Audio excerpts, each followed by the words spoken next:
It's recording. Oh, Hello, my name is Charles. I was working on database on this team project. Thank you.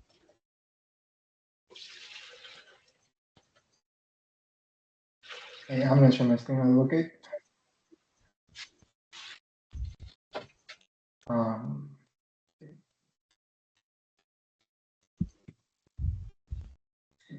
could you explain about database a little bit,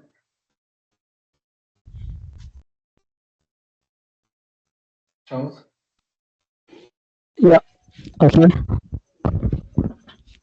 On database, I create a user table and the product table so that I can allow as a team to manage with the product and the user when we log in on the database. Thank you.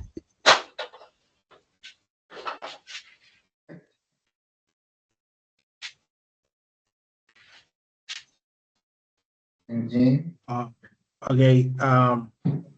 I work on the. My name is Jim, and I work on the authentication, and where I created different file, and then using the users account um, to create to be able to connect the login page. For example, it depends of the wall. We have different wall of the of users.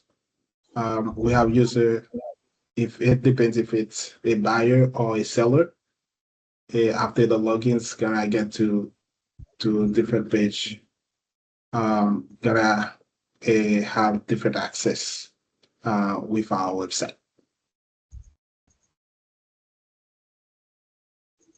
Yeah, we're gonna go with a seller called Bob, and I mean,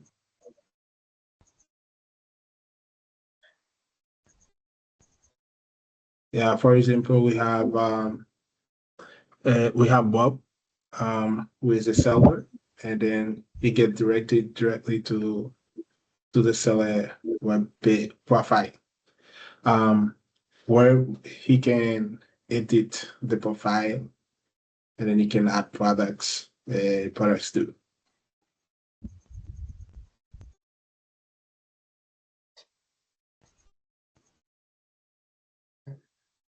Okay, uh, so is it my turn, I guess? Or yeah, okay, maybe. so oh wait, are you gonna explain anything else about the sign up, or am I good to go? Yeah, you can go, maybe. Okay. Perfect. Okay, so hello, my name is George, and my job was to build a seller-facing UI and make sure that, of course, all the pages were clean, responsive, and ready for Jean and Charles to add the actual database and, of course, the credentials. So I created the seller profile page and also the profile editing page.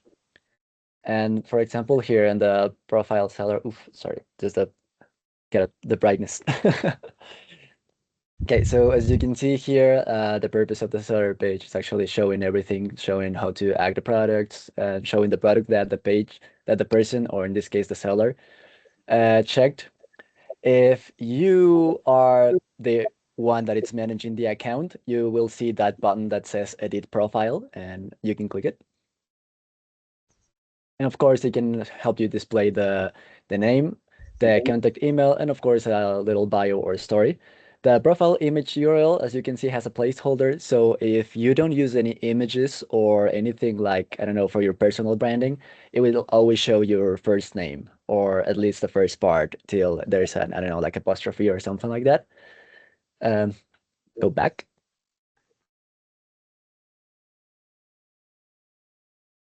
And I think, yeah, that's it. And of course, in the top right, you can see that it actually tells the name of the person that it's logged in, and also the My Profile little navigation part, so you can access that.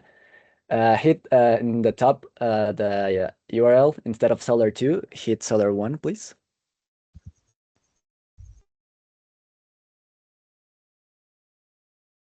So as you can see, the button disappears. Only the person that is actually logged in has the permission to edit or change anything on the profile or add and delete products. And yeah, that's my part. Thank you. I guess that leads into me then. So my name is Ty, and I was tasked to work on the reviews page. So if you want, can you go back to Bob's profile? Oh, sorry. No, it's all right. So while he's doing that, there's two things. So for the reviews, so if you are a seller, I made it, yeah, go to the ceramic mug. I made it so that you can view certain reviews that were left on the account, but you can't leave a review on a product. Only the buyers can leave the reviews. So this is the point of view as a seller. So you can see the reviews, but however it shows there, it says sellers cannot leave reviews on products. But you can see below down here where Emily, this was the test one where they had left a 5-star review and a little description about it. And then you can see the section right there where it has going over the different amounts of reviews and the different 5-star, whether it was 5, 4, 3, 2, or 1. Now, if you could log in as a seller, or excuse me, as a buyer, we can go ahead and see where you can leave a review. Would you be able to log out and log in as a test account or a seller or a buyer, excuse me?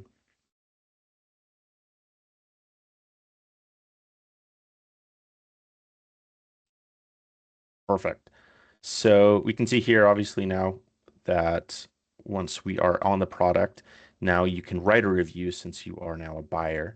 So or for example, go ahead and put a 4-star rating and then just whatever review that we wanted to put in there. So you can say whatever you would like to.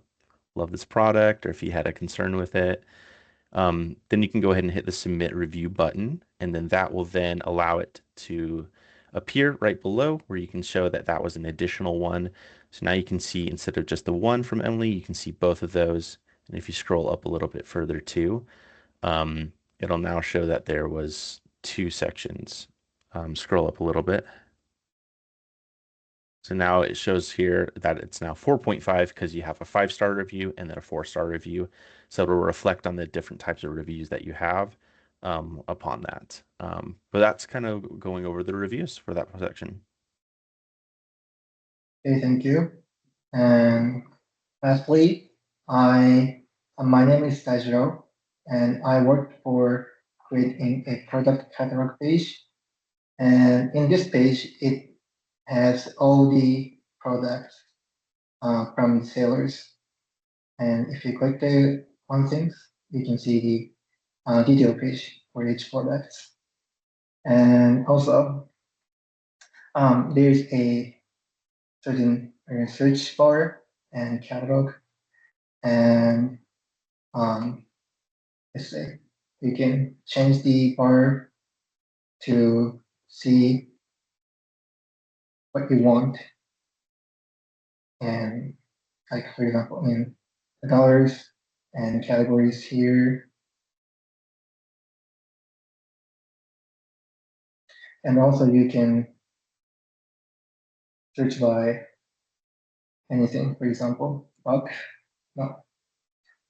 Let's see. Let's say t-shirt, something like that. And yeah, that's the all things we've done for the final project, and we're so much fun to work with each other, and each person has a great role for this web page, and we're so excited, and we had so much fun to work together.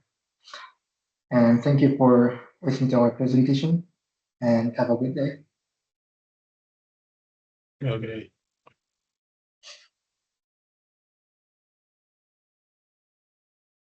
Okay.